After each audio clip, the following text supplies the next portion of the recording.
5 filem tempatan Malaysia yang layak ada sequel sendiri. Disclaimer, ini just pendapat peribadi aku. Tempat kelima adalah Pascal The Movie. Dia secara dasarnya menceritakan tentang Angkatan Tentera Malaysia tau. So mungkin banyak lagi kisah-kisah ataupun tragedi yang pernah berlaku semasa diorang menjalankan tugas, dan boleh juga nak fokuskan kepada setiap watak-watak yang ada dalam Pascal sebelum ni bawa ke next sequel.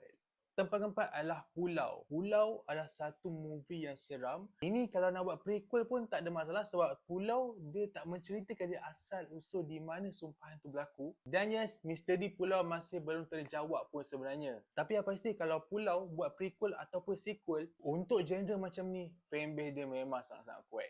Tempat ketiga, Hikayat Merung Mahawangsa. Kisah-kisah Melayu, kisah-kisah epik pada zaman-zaman dahulu.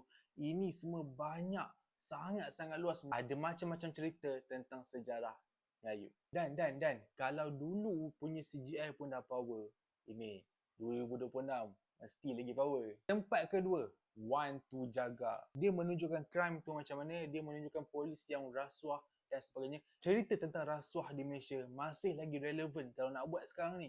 Tak pun One to Jaga buat series yang panjang. Confirm keempat. Tempat yang pertama jatuh kepada Ola Bola. Dalam cerita Ola Bola ni, kita boleh sambung lagi apa perkembangan yang berlaku setelah tahun 1980 tu. Apa yang berlaku kepada pemain-pemain negara di Malaysia dan siapa penerus-penerusnya sampailah aku tahu paling top, paling peak punya yang era Safi Salih. Dia pasti akan jadi satu movie ataupun series yang panjang tetapi memang nostalgia. So apa pendapat korang? Setuju tak kalau movie-movie tadi dibuatkan menjadi sequel? Apa-apa pun, filem dulu, baru kamu